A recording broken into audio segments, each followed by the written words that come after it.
There are few things more unsettling to the ordered mind than a photograph that contradicts one's own memory. In my experience, the camera has become both the most trusted witness and the most dangerous liar of our modern age. A gentleman may swear with perfect honesty to what he has seen and done, only to find himself confronted by a rectangle of glossy paper that tells an entirely different tale.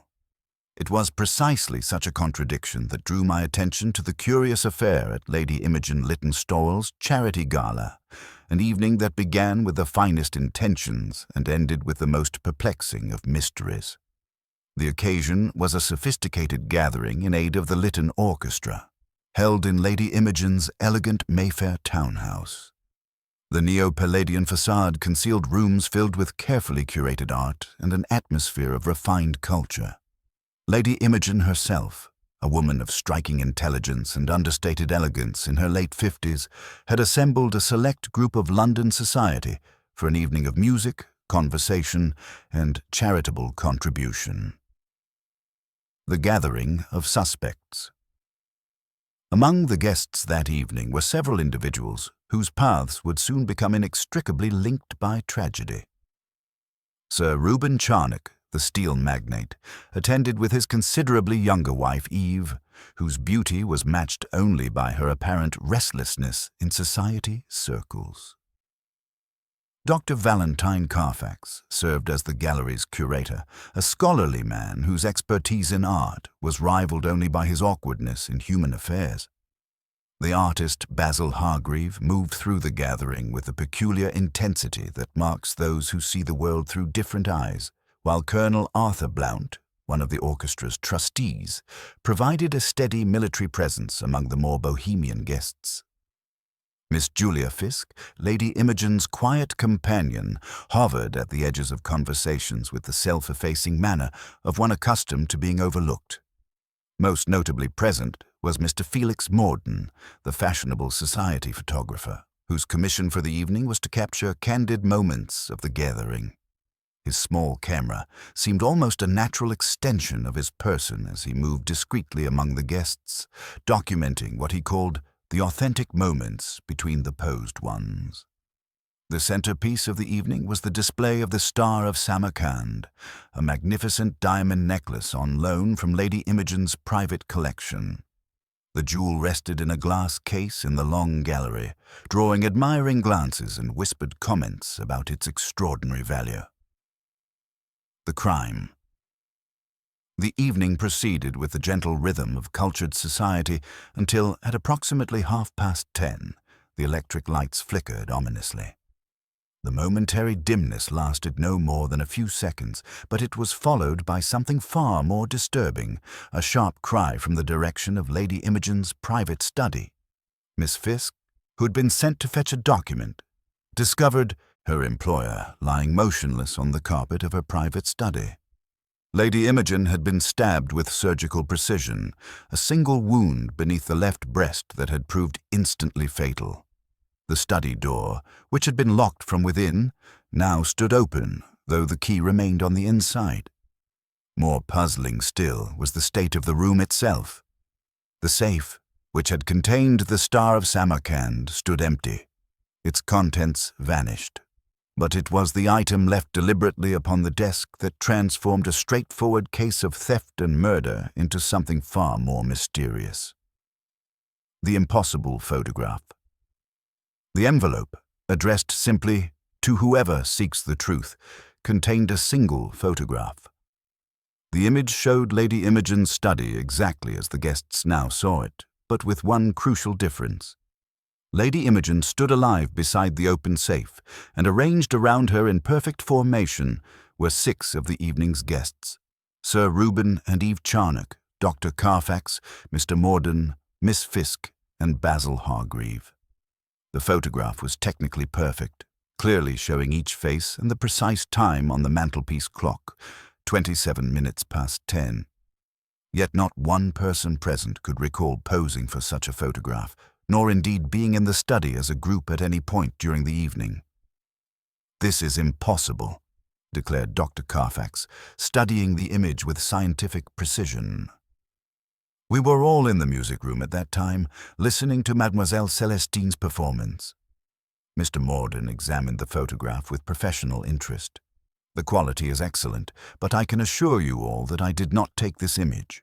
The paper, the technique, this is not my work, though I confess it shows considerable skill. The call for Poirot. As Inspector Lyle of Scotland Yard began his methodical investigation, it became clear that conventional police work would not suffice for such an unusual case. The locked study, the missing diamonds, and above all the impossible photograph demanded a more sophisticated approach.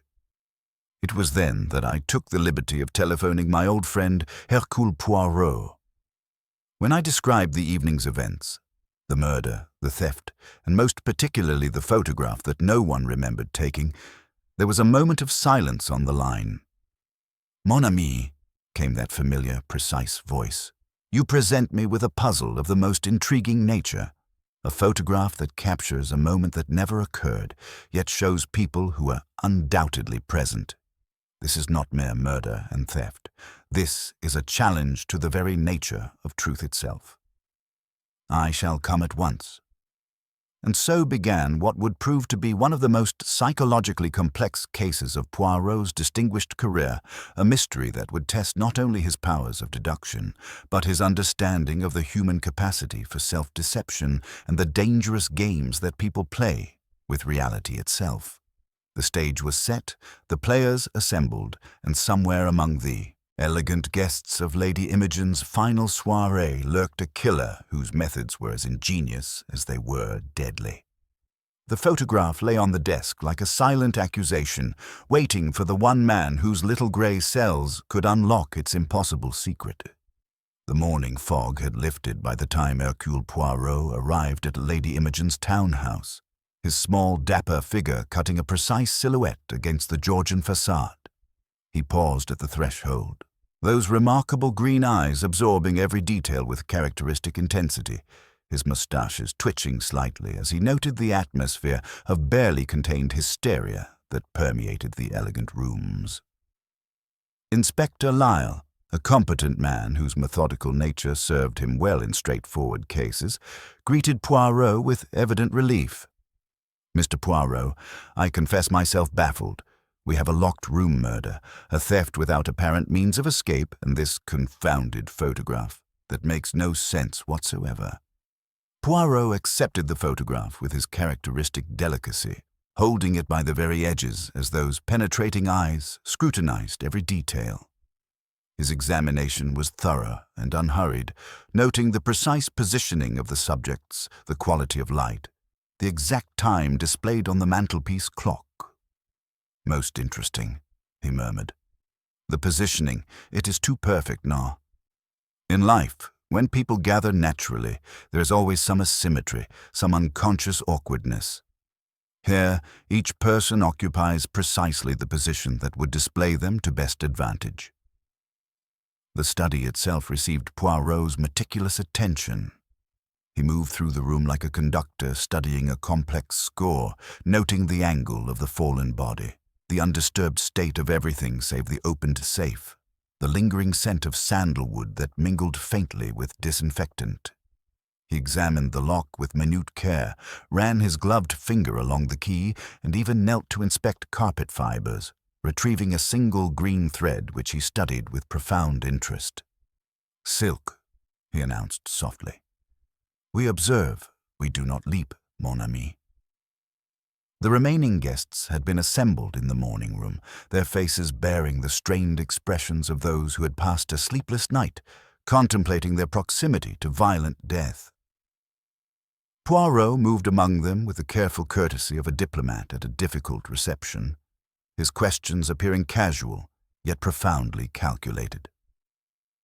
Felix Morden appeared first, sleek and blameless despite the circumstances. "Monsieur Morden," Poirot began pleasantly, "you entered Lady Imogen's study during the evening." "No," came the prompt reply. "Lady Imogen forbade it to all guests." Poirot placed the photograph before him. Morden's eyes brightened despite himself. "Superb technique, but not mine. The paper stock is continental matte, and the grain structure is entirely different from my usual work. Besides, at 10:27, I was positioned by the piano, watching Mademoiselle Celestine's performance. Half the room observed me there. Eve Charnock followed, luminous even in distress, the green silk scarf at her throat an elegant accent to her anxiety. Madame, at 10:27. In the music room, naturally. Everyone was present for the recital. Everyone is a most convenient pronoun, Poirot returned gently, his gaze flickering to her scarf and then to the green thread he had collected. Your scarf is most charming. You are kind, monsieur. I am observant, said Poirot, and dismissed her with a bow that made the courtesy almost gallant. Sir Reuben entered with obvious irritation. I warned Imogen that displaying such valuable pieces would attract wolves, he declared. Your movements during the evening, Sir Reuben. By the brandy service with Colonel Blount when the lights flickered. Then came that dreadful scream. You were familiar with the Star of Samarkand's history. Naturally. Magnificent piece, though I counseled discretion in its display. Poirot made a small notation. You have given your wife many fine jewels. Sir Reuben's colour deepened. What bearing has that upon the matter? Perhaps none, said Poirot pleasantly.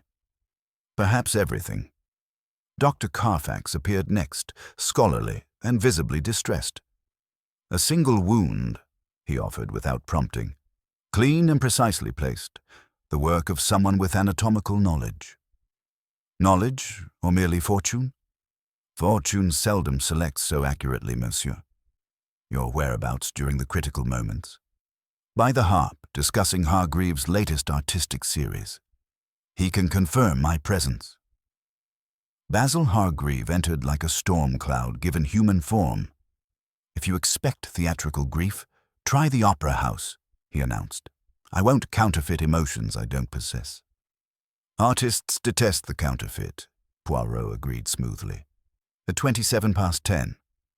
In the conservatory, smoking, alone. His voice carried a note of defiance. I dislike virtuoso performances.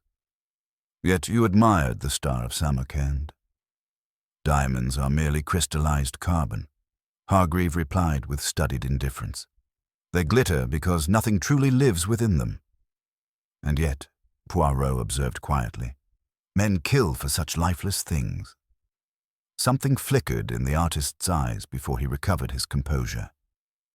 Miss Julia Fisk came last, small and grey, her composure held together by years of disciplined service. Lady Imogen sent me to fetch documents from the writing room, she explained. When I heard the cry, I came immediately. The study door, was it Lady Imogen's habit to lock it? When she wished privacy, yes. She valued proper order in all things. When the door closed behind the final interview, Inspector Lyle exhaled heavily. Well, Poirot, what do you make of it? Poirot arranged the photograph so it stood like a small, stubborn accusation upon the table. We have harmony, mon ami, but not yet melody. Somewhere among these voices, a single note rings false. I shall listen carefully for who winces when that note sounds again. The afternoon found Poirot alone in Lady Imogen's study, moving with the deliberate precision of a scholar deciphering an ancient manuscript. He approached the mantel clock with particular interest, his small hands working with surgical delicacy as he opened the glass face. The mechanism revealed its secrets reluctantly. A slight burr on the minute hand's pivot, and more tellingly, a faint smudge at the 27 mark on the porcelain dial, as though a fingertip had touched that precise spot repeatedly. Most illuminating, he murmured, replacing the glass with characteristic care. The clock's testimony was clear to those who knew how to listen. Someone had deliberately adjusted the time, and that someone had practiced the movement until it became automatic. The photograph received his renewed attention, and this time he examined not merely the image but the paper itself.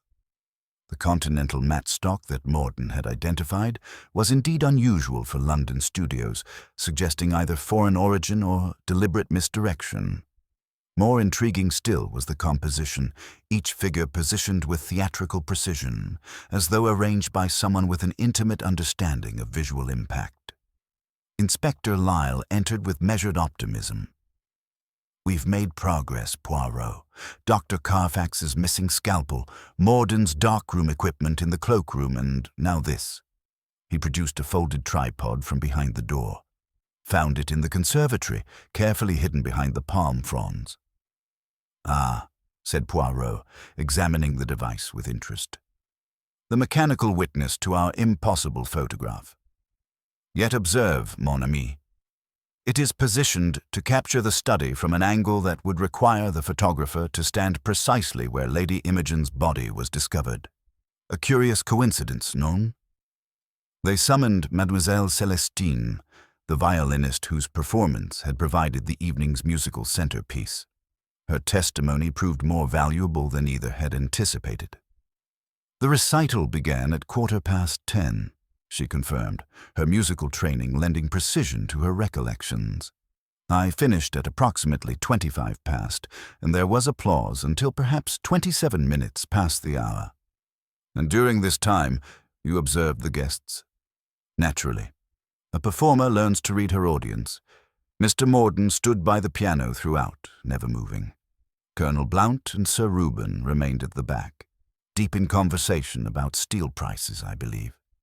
Mrs. Charnock adjusted her green scarf in the corridor mirror just before I began. At 10:20, I should say, as I was checking my strings at that moment." Poirot's eyebrows rose, fractionally. "You are certain of this timing, mademoiselle?" "Absolutely. Musicians develop an instinct for time that rivals any chronometer." This detail lodged itself in Poirot's consciousness like a discordant note. If Eve Charnock had adjusted her scarf at 10:20, yet the photograph showed her in the study at 27 past, wearing that same scarf, then either the photograph was taken at a different time entirely, or Mrs. Charnock had made a second, unremembered journey. When they reconvened with the suspects, Poirot adopted the manner of a benevolent professor addressing particularly promising students. "The photograph presents us with a fascinating paradox," he began, his voice carrying that peculiar authority that commanded attention without demanding it. "Each of you appears in perfect clarity, yet none recalls the moment of its creation. This suggests either collective amnesia, which medical science would find remarkable, or deliberate deception." Eve Charnock shifted uncomfortably, her fingers unconsciously moving to her throat where the green silk scarf lay. Sir Reuben's jaw tightened with barely suppressed irritation, while Dr. Carfax leaned forward with scientific curiosity. Felix Morden maintained his professional composure, though his eyes never left the photograph, and Basil Hargreaves sprawled with studied indifference. "The locked study," Poirot continued, beginning to pace with measured steps, "presents its own fascination. Lady Imogen admitted her killer willingly, or that person possessed independent access. Yet the murder weapon, a blade requiring anatomical knowledge for such precision, points us towards certain conclusions that may prove as misleading as they appear obvious." Dr. Carfax straightened defensively. "If you're suggesting—" "I suggest nothing yet, mon docteur, but I observe that a guilty man rehearses his innocence, while you rehearse your expertise. The distinction is significant." Basil Hargreave laughed harshly. "How delightfully obvious. The doctor with medical training commits the surgically precise murder. Rather lacking in imagination, don't you think?" "On the contrary," Poirot replied serenely. "I find the obvious solution often conceals the extraordinary truth. Our killer possesses not merely the skill for murder and theft, but the audacity to leave behind a photograph that mocks our understanding of reality itself." He paused, allowing his words to settle like dust in still air. "But perfection, mes amis, is the enemy of the perfect criminal. In attempting to create an unsolvable mystery, our killer may have provided the very clue that ensures their capture. The gathering dispersed with visible relief, but Poirot remained behind, studying the impossible image with renewed intensity. Somewhere in its perfect composition lay the key to everything, waiting for the right moment to reveal its secrets to those patient enough to listen. The morning brought fresh revelations as Poirot continued his methodical examination of Lady Imogen's study. He summoned the household staff, and they arrived with the subdued gravity of mourners at a funeral. Jessup, the butler, spoke with the measured precision of long service. Lady Imogen rarely permitted guests in her private study after dinner hours. He confirmed, though Miss Fisk alone possessed standing permission to retrieve documents when required. The safe combination, monsieur, Jessup explained with quiet dignity, was known only to her ladyship. She trusted no one else with such matters, not even myself after 30 years of faithful service. Regarding the mysterious electrical fluctuation that had preceded the murder, Jessup's testimony proved illuminating. A brief dimming only, sir, as if something had drawn heavily upon the current. Most unusual, as we've had no electrical troubles since the minor ballroom circuit repair some months past.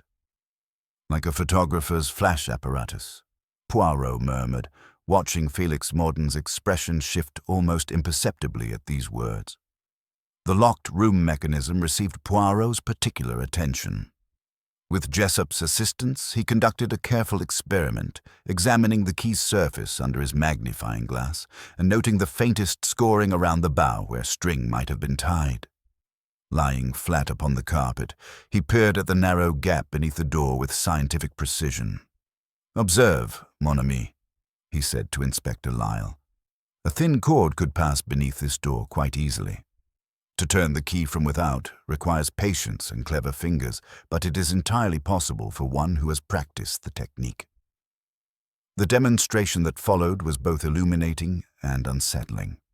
Poirot positioned the key from within, closed the door, and with a looped thread guided through the key's bow, managed to turn the lock from the corridor. The process was awkward but undeniably feasible, transforming the apparently impossible locked room into a clever but achievable deception. Inspector Lyle's next discovery added weight to the mounting case against Felix Morden. From the photographer's overcoat pocket came a folded receipt from a Soho photographic supplier, dated 1 week before the gala. 10 sheets of continental matte paper, the exact type used for the mysterious photograph. Morden's professional composure held, though his hands betrayed a slight tremor. "I experiment with many papers, Inspector. Any serious photographer must test different materials to achieve the desired effects. Yet you insisted this photograph was not your work," Lyle pressed, his voice carrying the satisfaction of a man who believes he has found his culprit. "It is not," Morden replied with sudden fervor. "I swear to you, this image was not created by my hand, though I cannot deny the technical skill of whoever produced it." Poirot requested that all suspects return to the study for what he termed a small reconstruction. With the patience of a theatrical director, he positioned each person according to their placement in the mysterious photograph. Sir Reuben to the left, Eve Charnock forward with her green scarf arranged precisely as shown, Dr. Carfax beside the desk lamp, Morden at 3/4 angle, Miss Fisk near the door, and Basil Hargreave in his characteristic casual lean. The living tableau that emerged was profoundly unsettling. Each figure occupied precisely the position that would display them to greatest advantage, their faces turned to catch the light optimally, their shoulders forming pleasing diagonal lines that spoke of careful artistic composition rather than natural gathering. "You observe," Poirot said gently, his voice carrying that peculiar authority that commanded attention. "This is not the random arrangement of people who have gathered spontaneously. Every element has been considered, adjusted, perfected. This is the work of an eye that thinks in terms of visual balance and dramatic effect."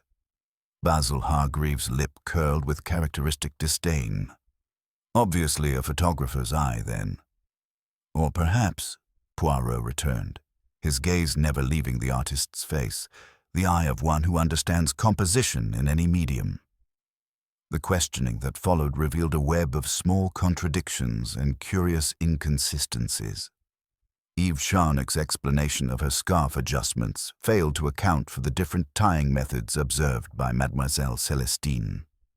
Dr. Carfax's claimed whereabouts conflicted with Hargreaves' testimony, while Sir Reuben displayed suspicious knowledge of the star of Samarkand's recent insurance increase, information that Lady Imogen had supposedly kept confidential. Most damning of all was the discovery of sophisticated darkroom equipment in the cloakroom, far more elaborate than necessary for simple society photography. The chemical trays and precision enlarger spoke of serious photographic work, contradicting Morden's claims of casual documentation. "The evidence appears conclusive," Inspector Lyle announced with evident satisfaction. "Felix Morden, you had the means, the opportunity, and the technical knowledge to create this elaborate deception. I must ask you to accompany me to Scotland Yard for further questioning." Morden rose with the peculiar dignity of a man wrongly accused, but powerless to prove his innocence. "I will come willingly, Inspector, though I maintain my complete innocence in this matter." As the photographer was led away, Poirot remained in the study, his green eyes fixed upon the impossible photograph with renewed intensity. The case appeared solved, yet something in his expression suggested profound dissatisfaction with such a tidy conclusion. "The obvious solution," he murmured to himself, "is often the most dangerous trap for the investigating mind. Our true killer has provided us with a perfect suspect, complete with evidence and opportunity. But perfection in crime, like perfection in art, always reveals the hand that shaped it." The photograph lay before him like a silent challenge, its perfect composition mocking conventional logic. Somewhere within its frozen moment lay the key to everything, waiting for the one-mind patient enough to see beyond the obvious to the extraordinary truth that lay beneath. The arrest of Felix Morden brought a deceptive calm to the investigation, yet Hercule Poirot found himself increasingly troubled by the very perfection of the case against the photographer.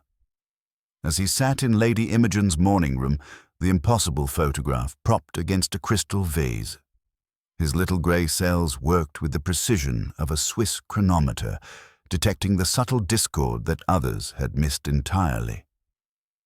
Inspector Lyle's satisfaction was evident as he reviewed the accumulated evidence.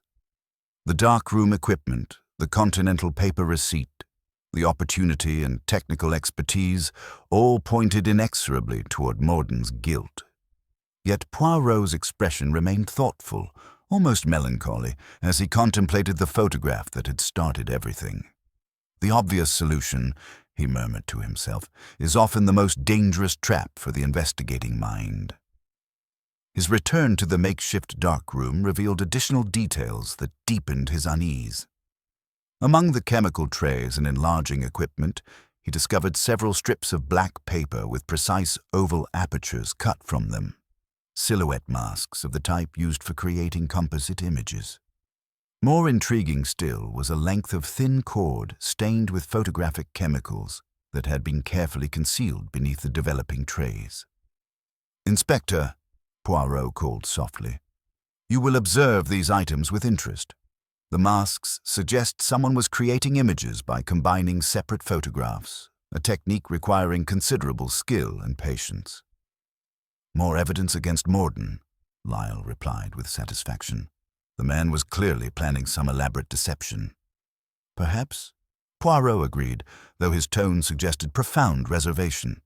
"Yet I find myself wondering, who else in this house thinks naturally in terms of silhouettes and dramatic composition?" The arrival of Colonel Arthur Blount provided an unexpected avenue of inquiry. The military man's bearing remained impeccable despite the strain of recent events, his moustache precisely waxed and his manner crisp with professional efficiency. "Colonel," Poirot began with characteristic courtesy, "your military service included experience with deception, did it not?" Blount's eyes sharpened with interest. camouflage unit during the war. We specialized in making things appear other than they were. False positions, dummy equipment, painted shadows that could fool aerial reconnaissance. You'd be amazed how easily the eye can be deceived when the brain expects to see something specific. Most illuminating, Poirot replied. And regarding Lady Imogen's recent concerns, did she confide any particular anxieties to the Board of Trustees? She'd been increasingly worried about security, Blount admitted. Mentioned having the Star of Samarkand's insurance increased substantially just last week.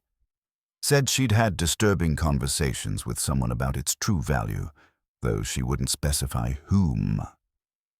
This revelation prompted Poirot to request individual interviews with each remaining suspect, conducted with the gentle persistence that had served him so well throughout his career. He began with Miss Julia Fisk, whose devotion to Lady Imogen had been absolute. "Mademoiselle," he said kindly, "your mistress spoke of putting certain matters in order. Did she express particular concerns about any of her guests?" Miss Fisk's composure wavered slightly. She'd been troubled by financial irregularities in the orchestra's accounts. Someone had been taking small amounts over several months. Nothing dramatic, but consistent. She meant to address it after the gala. And did she suspect anyone specifically? She never said directly, but she'd grown distant toward certain board members, particularly after the insurance discussion. Dr. Carfax entered next, his scholarly demeanor masking obvious anxiety. When Poirot inquired about his missing scalpel, the doctor's explanation grew curiously vague. "I keep a small surgical instrument in my coat for examining delicate artifacts," he explained. "It disappeared sometime during the evening, though I cannot say precisely when." "How convenient for our killer," Poirot observed mildly, "to have such an obvious piece of evidence pointing toward medical expertise. Almost too convenient, would you not agree?" Carfax shifted uncomfortably. "I suppose it does seem rather obvious." "Indeed. In my experience, genuine criminals rarely leave such clear trails unless they wish to be followed." Sir Reuben Charnock arrived with restored bluster, clearly relieved by Morden's arrest. His knowledge of the insurance increase proved more detailed than he had initially admitted. The Star of Samarkand was revalued at nearly double its previous assessment, he revealed. Imogen was quite secretive about it, but board members have ways of learning such things. "And your wife's interest in jewelry? Does she share your appreciation for valuable pieces?" Sir Reuben's expression darkened. "Eve has expensive tastes, certainly. I indulge them when possible." "How generous. And her movements during the evening? You observed them closely?" "A husband learns to keep track of a beautiful wife at social gatherings," Sir Reuben replied with forced joviality that didn't reach his eyes. Eve Charnock herself entered with careful composure, though Poirot noted the slight tremor in her hands as she arranged her distinctive green scarf. Her explanation of the evening's events remained consistent, yet certain details troubled the Belgian detective. "Madame, your scarf is most becoming. Such fine silk, so easily damaged, I imagine, if caught on rough surfaces." "I'm always careful with my belongings," she replied, her fingers unconsciously touching the silk at her throat. "Of course. And the timing of your various movements. You're certain of being in the music room throughout Mademoiselle Celestine's performance?" "Absolutely certain." Basil Hargrave entered with characteristic defiance, his artistic temperament chafing against the methodical nature of police questioning. Yet when Poirot requested that all suspects participate in what he termed a small experiment of memory, the artist's reaction proved most illuminating. "You will each draw the arrangement of Lady Imogen's study as you remember it from the evening," Poirot explained. "Trouble not for artistic merit, but for accuracy of recollection." The results proved fascinating. Dr. Carfax produced a clinical diagram with medical precision. Eve Charnock sketched the desk elaborately, but placed the mantel clock incorrectly and drew her scarf tied differently than Mademoiselle Celestine had observed. Sir Reuben focused almost exclusively on the safe, enlarging it to vulgar prominence. Miss Fisk's trembling hand nevertheless produced an accurate layout of furniture placement. Most revealing of all was Basil Hargreaves' contribution, a perspective drawing so technically perfect that every line of the parquet flooring seemed to rise from the page with photographic accuracy.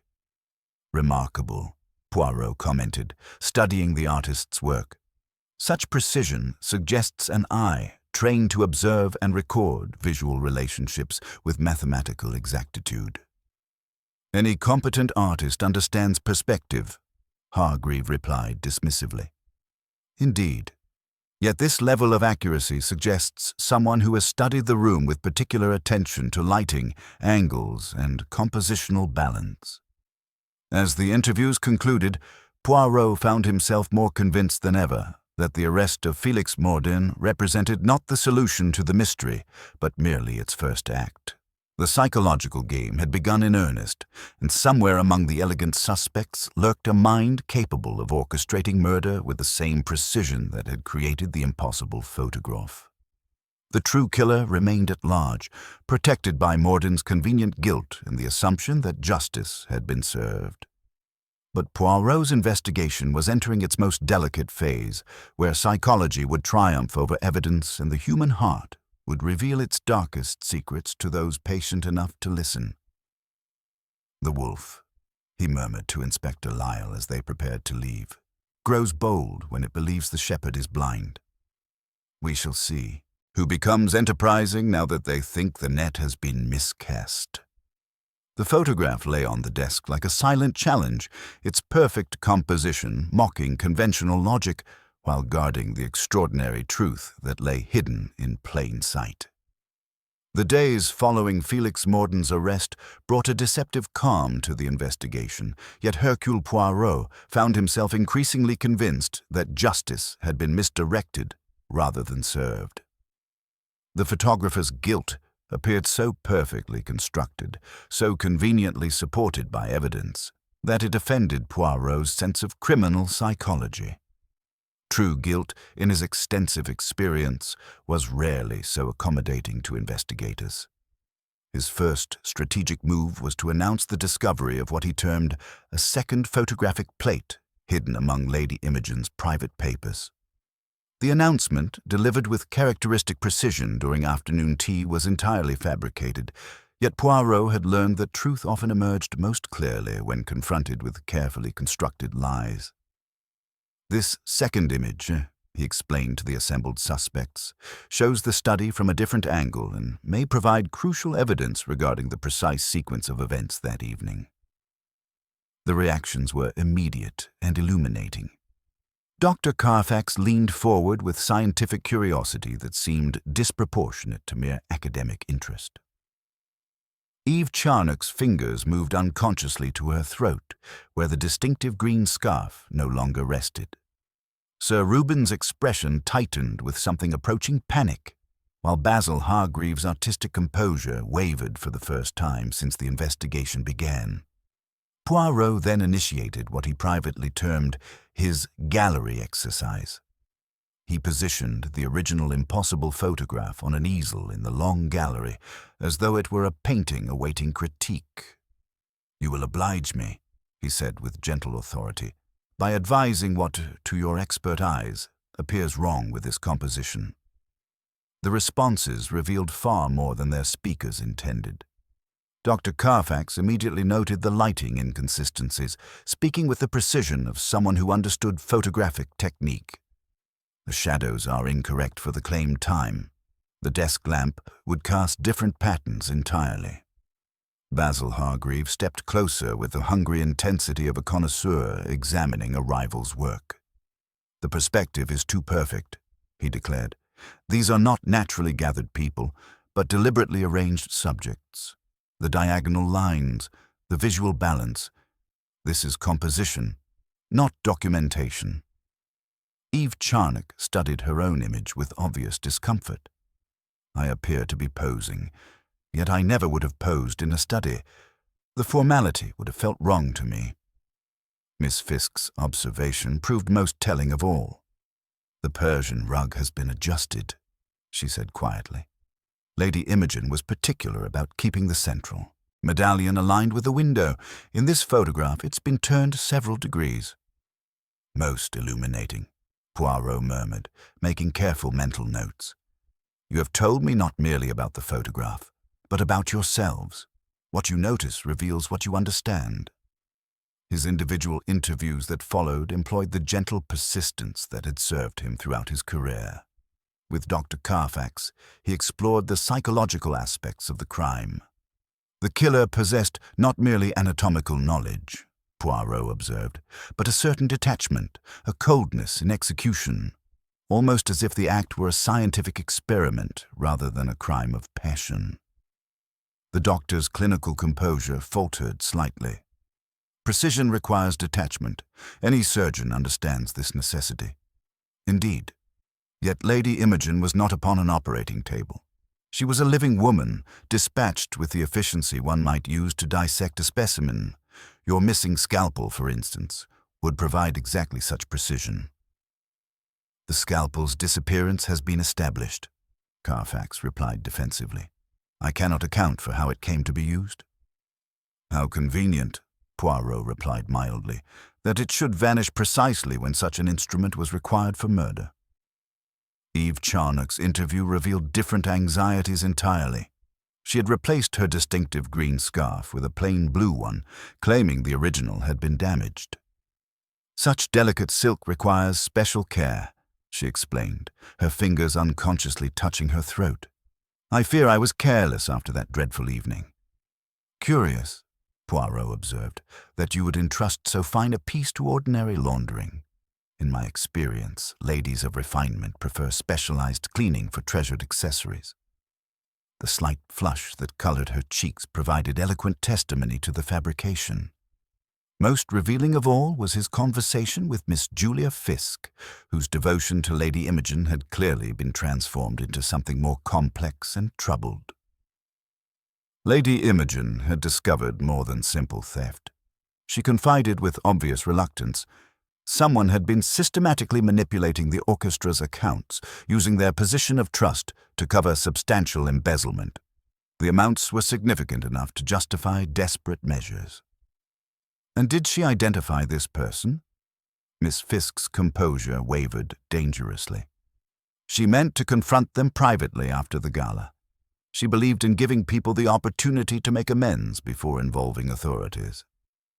How characteristic of her generous nature, Poirot replied gently, and how tragically naive, given the desperation such exposure might inspire. The psychological pressure was beginning to show results. Each suspect had revealed themselves through their reactions to his fabricated evidence, displaying knowledge or concerns that transcended innocent curiosity. The killer was growing nervous, and nervous criminals, in Poirot's extensive experience, inevitably made the mistakes that led to their undoing. As evening approached, Poirot found himself more convinced than ever that the arrest of Felix Morden represented not justice, but merely the first act of an elaborate deception. The true killer remained at large, protected by the assumption that the case was closed, yet their very confidence would prove their undoing. The wolf grows bold, he murmured to Inspector Lyle, when it believes the shepherd is blind. We shall see who becomes enterprising now that they think the net has been miscast. The photograph remained on its easel like a silent challenge, its perfect composition guarding secrets that only the most patient investigation would reveal. Somewhere among the elegant suspects lurked a mind capable of murder, theft, and the most audacious psychological manipulation, but such complexity always contained the seeds of its own destruction. The psychological pressure that Poirot had been carefully applying began to yield results as he initiated what he privately termed his exhibition of truth. In Lady Imogen's drawing room, he arranged a small display of Felix Morden's previous society photographs, but among them he placed something far more significant, a carefully cropped version of the impossible photograph, showing only the study's background details, devoid of human figures. Observe, mes amis, he announced to the casually assembled suspects, the remarkable consistency of detail in photographic work. Note the precise alignment of objects, the undisturbed nature of this room before the tragic events. The reactions proved illuminating. Dr. Carfax immediately began analyzing shadow inconsistencies with scientific precision, while Eve Charnock fixated on a small silver box visible in the image, her voice barely a whisper as she identified it as a gift from her husband. Most telling of all was Basil Hargreaves' response. His eyes moved across the cropped image with the hungry intensity of someone examining their own work for flaws. "Your artistic eye is remarkable, Monsieur Hargreave," Poirot observed gently.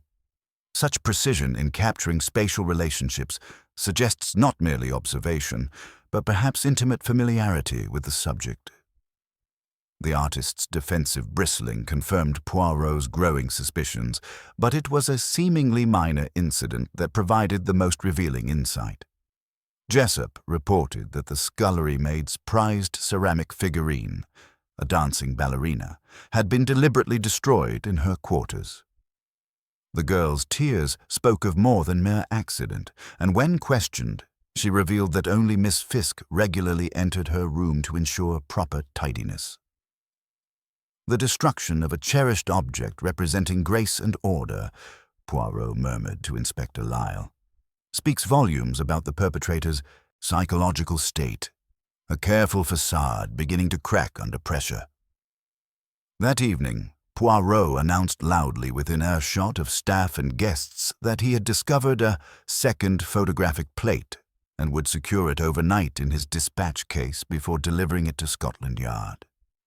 The bait was set with characteristic precision, the locked case placed prominently on Lady Imogen's desk, while Poirot and Lyle took up discreet positions in the corridor. The wait proved worthwhile. Just after 2 o'clock, a slim figure moved through the darkness with practiced stealth, the scent of turpentine and tobacco announcing their identity to Poirot's keen senses. The intruder's torch beam went immediately to the mantel clock, probing its mechanism with the familiarity of someone who had manipulated it before, then swept methodically across the room, not searching randomly, but following a predetermined pattern. "If you continue, monsieur," Poirot said softly from the doorway, "you will overturn the inkwell." The figure sprang toward the window with desperate agility, escaping into the night despite Lyle's pursuit, but leaving behind crucial evidence. On the carpet where a knee had pressed, a crescent of pale pigment marked the pile. Gesso, the undercoat of paintings. More tellingly, the mantel clock bore the distinct scent of white spirit, confirming the intruder's artistic background. The subsequent discovery proved even more damaging to their quarry. Smoke curling from beneath the cloakroom door revealed a deliberate fire, hastily set to destroy the makeshift dark room. Though they managed to save some materials, the arsonist's desperation had inadvertently preserved the most incriminating evidence, a notebook containing precise diagrams of the study's angles, measurements from mantel to safe, and technical notations in a distinctive left-handed script. Most revealing of all was a marginal note beside a sketch of Eve Charnock. "Shift scarf, green reads near black, berry seam in lamp shadow." The language was unmistakably that of artistic composition rather than casual photography. Among the rescued materials lay the skeleton of the impossible photograph. Lady Imogen's empty study perfectly lit, with registration marks dotted along the borders and a faint outline showing where Dr. Carfax would later appear in the final composite image. "The scaffold of our impossible picture," Lyle observed with wonder, "built like a blueprint." "Like a work of art," Poirot corrected, "with patience, precision, and an eye for visual balance that speaks of years of training in composition and perspective." The morning brought Felix Morden's message from custody, his desperation evident even in written form. "If they burn the work, they burn the only proof that I did not make it, for I keep my notes in a different hand." As this information settled among the remaining suspects, Poirot observed their reactions, with the satisfaction of a conductor watching his orchestra respond to a crucial musical phrase. The killer's carefully constructed deception was beginning to unravel, and their growing desperation would soon force the final, fatal mistake that would expose them completely. "The little grey cells," he murmured to Inspector Lyle, "have almost arranged themselves into perfect order. Our artist grows careless when pressed, and carelessness in one so meticulous will prove their ultimate undoing." The impossible photograph lay before them like a silent accusation, its perfect composition now revealed as the masterwork of a mind capable of murder, theft, and the most audacious psychological manipulation, but also a mind whose very perfectionism would provide the key to its own destruction. The morning after the attempted arson brought a deceptive calm to Lady Imogen's townhouse, yet Hercule Poirot sensed that the psychological drama was approaching its climax. The killer's desperation, evidenced by the midnight intrusion and attempted destruction of evidence, had created the very conditions that would lead to their exposure. In Poirot's extensive experience, panic was the enemy of the perfect criminal, and panic was now spreading through the elegant rooms like smoke from the previous night's fire. The test of truth. Poirot's first stratagem involved what he privately termed a small test of character. In the morning room, he arranged a condolence book for Lady Imogen, positioning a fountain pen deliberately to the left of the inkwell. One by one, he invited each suspect to inscribe their sentiments, watching not their words but their approach to the simple act of writing. Colonel Blount shifted the pen to the right without conscious thought, his military precision evident in every stroke. Dr. Carfax guarded against ink blots with scientific care, while Sir Reuben pressed down as though signing a crucial contract. Eve Charnock's hand trembled once before steadying, and Miss Fisk wrote with the small, economical script of long service. Most revealing of all was Basil Hargreave, who alone took the pen exactly as it lay and signed with fluid left-handed strokes, his distinctive H arcing backward with an elegant flourish that left a telltale smear following the tail of his G. The same left-handed script that had appeared in the rescued notebook with its damning marginal notes about scarf positioning and lighting effects. Physical evidence revealed. Returning to Lady Imogen's study with renewed purpose, Poirot enlisted Jessop's reluctant assistance in lifting a corner of the Persian rug. Beneath the carefully maintained surface lay 3 faint triangular dents in the parquet flooring, arranged in a perfect isosceles pattern. Near the nearest point, a small brown scorch mark kissed the carpet pile, evidence of repeated tripod positioning and the heat from photographic lighting equipment. Using a tailor's measuring tape, Poirot compared the span of these marks to the tripod recovered from the conservatory. The distances matched to the 1/4 inch, confirming that extensive preparation had taken place in this very room. When he realigned the rug as Miss Fisk habitually kept it, with the central medallion facing the window, then twisted it the few degrees visible in the impossible photograph, the ancient dents accepted the tripod feet like a lock welcoming its familiar key. "Practice, mon ami," he murmured to Inspector Lyle, "makes miracles appear effortless, and such practice has been conducted here with methodical precision." The photographic revelation. A discreet visit to Bond Street's most exclusive photographic suppliers provided crucial technical evidence. Among Felix Morden's previous society photographs, Poirot studied the rendering of fabrics and colors under his magnifying glass. In Morden's legitimate work, green garments appeared as gentle mid-grays, the characteristic signature of panchromatic film stock beloved by society photographers for its natural tonal rendering. In the impossible photograph, however, Eve Charnock's distinctive green scarf read almost black, while a small red lacquer seal on Lady Imogen's desk appeared pale and washed out. This was the unmistakable signature of orthochromatic film, insensitive to red wavelengths. A deliberate choice by someone who understood that green would render as near black, exactly matching the notation found in the rescued notebook. Shift scarf, green reads near black, berry seam in lamp shadow. The hand that had planned this elaborate illusion had announced its technical palette through the very film stock selected for the deception. The mirror's testimony. The breakthrough that would prove decisive came through Poirot's meticulous examination of reflective surfaces within the study. Setting the mantel clock to 27 minutes past 10, he stepped back and observed the dark, polished surface of the bookcase. In its depths appeared a slim, oblique reflection of the clock face, a detail barely visible at the top edge of the impossible photograph. In any genuine reflection, the minute hand's position reverses, appearing on the opposite side of the dial. Yet, in the composite photograph, both the clock and its reflection showed identical hand positions, a fundamental error that revealed the image's constructed nature. Someone had not photographed a spontaneous moment, but had built one element by element, forgetting that mirrors tell their truths in reverse. Psychological pressure intensified. The mounting evidence created visible strain among the remaining suspects. Dr. Carfax's scholarly composure gave way to defensive irritability when questioned about photographic techniques.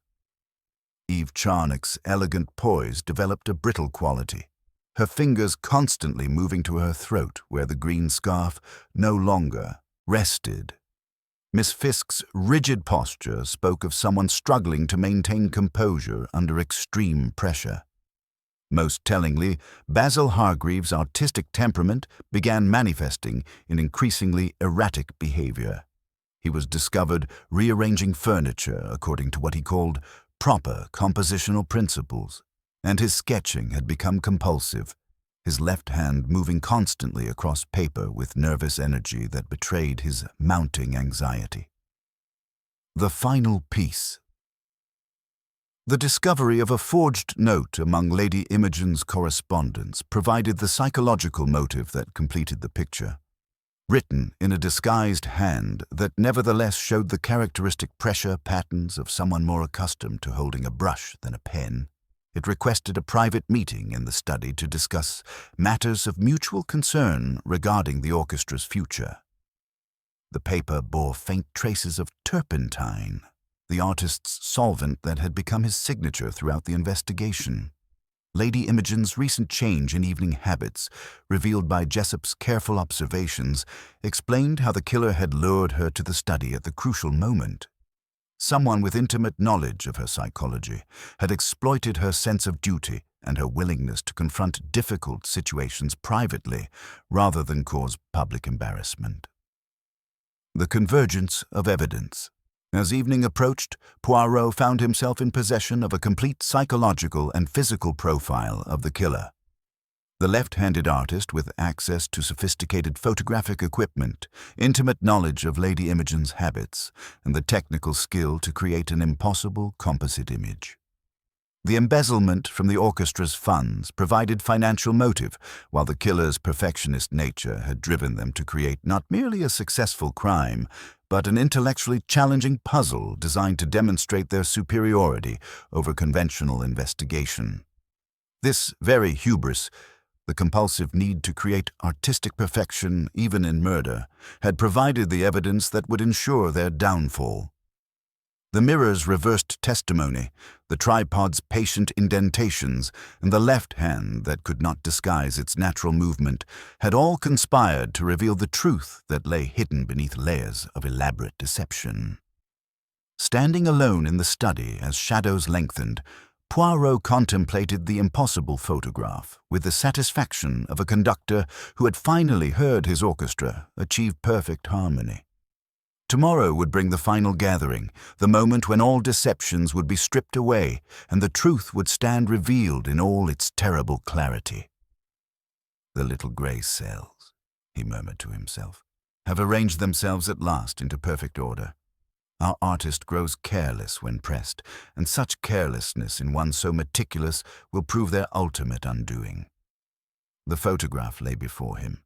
Like a silent confession, its perfect composition now revealed as the masterwork of a mind capable of murder, theft, and the most audacious psychological manipulation, but also a mind whose very perfectionism had provided the key to its own destruction. The final gathering convened in Lady Imogen's drawing room as the afternoon light cast long shadows across the Persian carpets. Hercule Poirot had arranged the chairs with characteristic precision, positioning each suspect where the light would reveal rather than conceal their expressions. The impossible photograph stood on its easel like a silent witness, the mantel clock behind it set by Poirot's hand to 27 minutes past 10. Inspector Lyle maintained his position by the door with the quiet authority of justice waiting to be served. The methodical revelation. "Mesdames et messieurs," Poirot began, his voice carrying that peculiar authority that commanded absolute attention. "We gather to discuss not merely murder and theft, but the most elaborate deception I have encountered in my career. Our killer possessed not only the skill to commit these crimes, but the audacity to leave behind a photograph that mocked our understanding of reality itself." The assembled company sat in tense silence. Dr. Carfax adjusted his spectacles with nervous precision, while Eve Charnock's elegant poise had developed a brittle quality, her fingers constantly moving to her throat where the green scarf no longer rested. Sir Reuben displayed the bluster of a man whose guilt lay in different directions entirely, and Miss Fiske maintained her customary self-effacement, though her eyes never left Poirot's face. Most notable of all was Basil Hargreave, whose artistic temperament had grown increasingly volatile, his left hand moving constantly in unconscious sketching motions. "The photograph," Poirot continued, moving to the easel with theatrical precision, "presents us with an impossibility that becomes perfectly logical once we understand its true nature. 6 people arranged in perfect composition, yet none recalls the moment of its creation. This paradox dissolves when we realize that no such moment ever existed. The image is a masterwork of composite photography, built element by element with the patience of a Renaissance master." The technical evidence. Using a thin pointer, Poirot indicated specific details within the image. Observe the lighting inconsistencies that Dr. Carfax noted with such scientific precision. The shadows fall incorrectly for the claimed time because different elements were photographed under different conditions. Note the Persian rug, adjusted several degrees from its customary position as Miss Fiske observed, moved to accommodate tripod placement during lengthy preparation. He moved to display the rescued notebook with its damning marginal notes. The film stock tells its own story. Orthochromatic emulsion renders green as near black, exactly as noted in our killer's planning notebook. Shift scarf. Green reads near black. Berry seam in lamp shadow.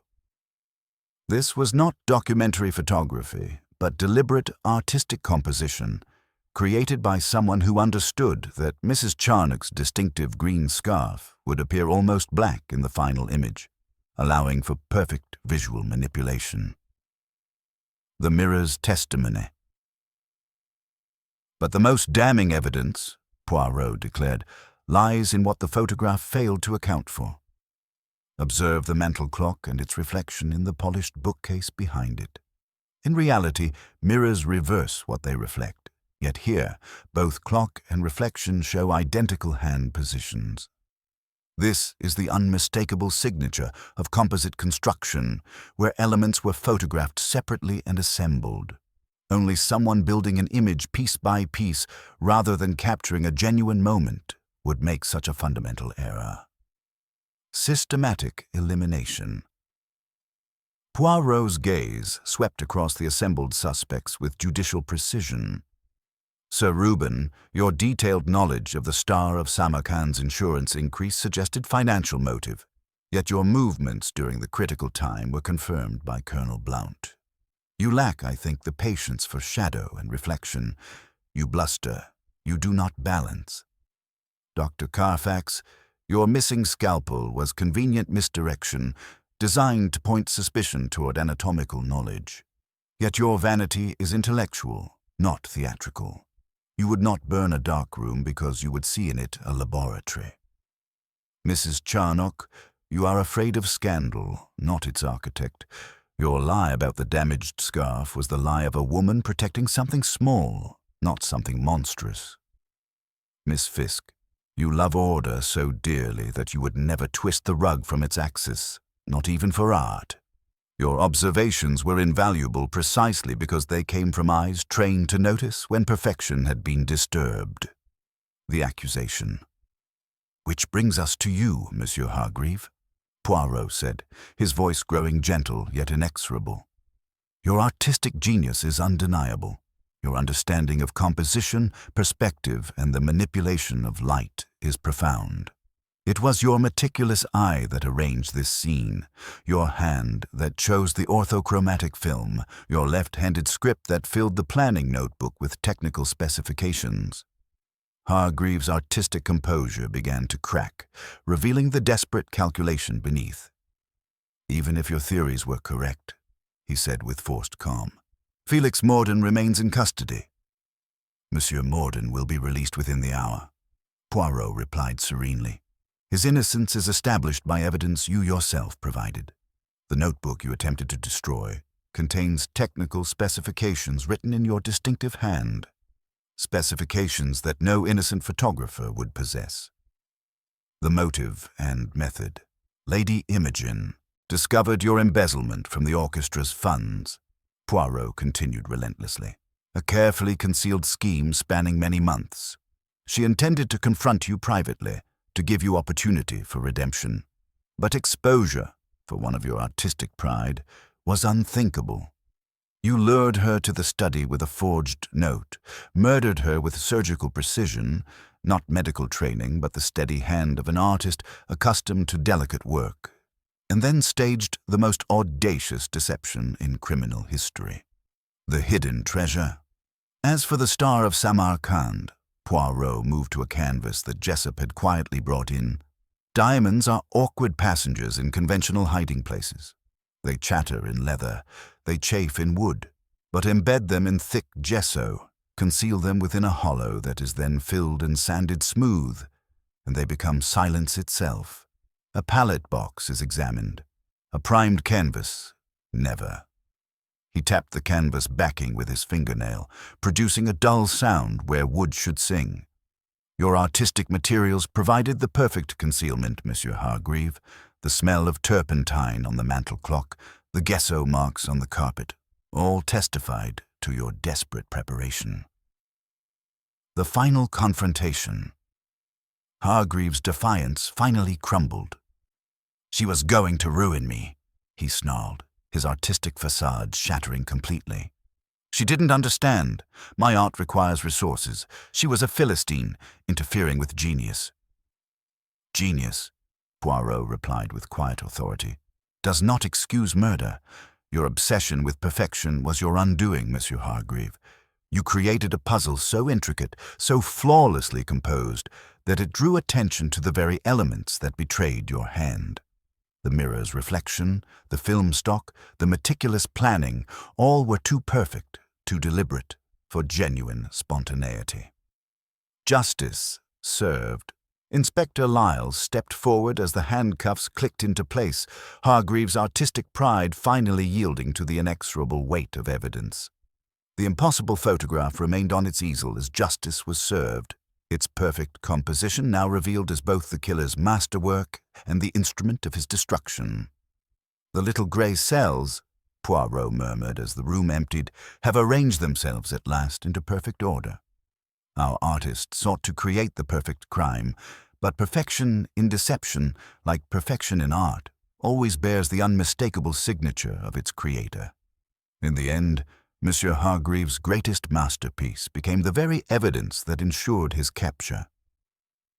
The photograph stood silent, its impossible moment finally explained, its perfect lies transformed into perfect truth through the patient application of logic, observation, and the understanding that human nature, however cleverly disguised, always reveals itself to those with eyes trained to see beyond the surface to the extraordinary reality that lies beneath. The hours following Basil Hargreave's arrest brought a peculiar calm to Lady Imogen's townhouse. as though the very walls exhaled in relief after holding their breath through the long performance of deception. Hercule Poirot remained in the study, methodically arranging the final pieces of evidence with the satisfaction of a conductor who had finally achieved perfect harmony from a discordant orchestra. Inspector Lyle's men, acting on Poirot's precise instructions, carefully examined the canvas that had served as Hargreaves' hiding place. Using a thin blade, they peeled back layers of gesso and primer to reveal the Star of Samarkand nestled within a precisely carved hollow, its diamonds blazing with cold fire despite their concealment. The recovery was almost ceremonial in its deliberation, each layer of paint revealing another aspect of the artist's methodical criminality. Felix Morden arrived from custody pale but dignified, his professional reputation ironically enhanced by his role as the perfect false suspect. "I confess myself astounded by the complexity," he admitted to Poirot. "To think that someone could manipulate reality itself through photographic technique." "Reality, mon ami," Poirot replied gently, "is often more malleable than we suppose. Our killer understood that people see what they expect to see and expect to see what appears logical. The impossible photograph succeeded because it looked possible to those who did not examine its contradictions. Hargreaves' confession, delivered with the detached pride of an artist explaining his masterwork, revealed the full scope of his elaborate deception. Over 3 weeks he had methodically photographed the empty study, learning every shadow and reflection. Each suspect had been captured individually against controlled backgrounds, their natural expressions and characteristic poses, preserved through orthochromatic film specifically chosen for its rendering properties. Mrs. Charnock's green scarf was crucial, he explained with clinical precision. Under orthochromatic emulsion, it rendered as deep black, allowing seamless composite work. The mantel clock was photographed separately, its hands positioned at 27 minutes past 10, then inserted into the final image. Only my artistic perfectionism led me to include the clock's reflection, and only human fallibility caused me to forget that mirrors reverse what they reflect. The embezzlement that had driven him to such desperate measures emerged through careful examination of the orchestra's accounts. 18 months of systematic theft through false invoices and phantom exhibitions had created a financial web that Lady Imogen's methodical nature was inevitably destined to uncover. "She offered redemption," Hargreaves said with contempt. "Private restitution, quiet resignation, the preservation of reputation. She couldn't comprehend that exposure, even private exposure, meant artistic death. A man of my capabilities, reduced to begging forgiveness from a provincial patroness. Unthinkable." The locked room mechanism, practiced for weeks until the thread and key manipulation became automatic, had provided the final theatrical flourish. The electrical fluctuation preceding the murder had been his photographic flash, capturing Lady Imogen's living presence before the single, surgically precise thrust that ended her life. As the evidence was catalogued and the prisoner prepared for transport, Poirot observed the psychological aftermath among the remaining suspects. Dr. Carfax accepted the return of his scalpel with quiet dignity, the instrument's steel tang bearing scorch marks where Hargreave had used it not for flesh, but for scraping canvas seams. Eve Charnock's relief at her exoneration was palpable, her damaged green scarf having been merely the reflexive lie of a woman terrified of scandal rather than evidence of guilt. Miss Fisk, whose devotion to order had provided crucial observations throughout the investigation, received Poirot's particular gratitude. "Your eye for proper arrangement, mademoiselle, was invaluable. You noticed when perfection had been disturbed because you understand that true order comes from habit, not artifice." The Star of Samarkand, recovered in all its blazing magnificence, would eventually find its way to the orchestra's endowment, transforming the instrument of greed into a legacy of artistic support. Lady Imogen's final gift would be the funding of musical education, diamonds becoming scholarships in a metamorphosis she would have appreciated. As Inspector Lyle prepared to depart with his prisoner, Poirot remained behind for a final contemplation of the impossible photograph. The image that had begun as an unsolvable mystery now stood revealed as both masterwork and confession, its perfect composition bearing the unmistakable signature of its creator's hand. "The little gray cells," he murmured to the empty room, "have learned once again that perfection in deception, like perfection in art, always reveals the personality of its creator." Monsieur Hargreaves sought to create an unsolvable puzzle. But genius, when corrupted by pride and desperation, becomes its own betrayer.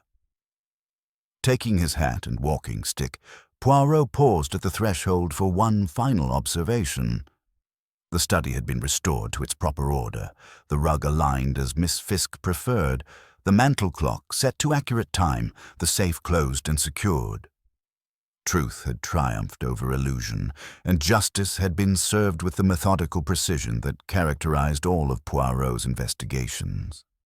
Order, he reflected as he stepped into the London afternoon, is indeed a modest art, and the only one that never lies. The impossible photograph remained on its easel, no longer a mystery, but a testament to the enduring truth that human nature, however cleverly disguised, always reveals itself to those patient enough to listen to what the little gray cells whisper in the silence between deception and discovery.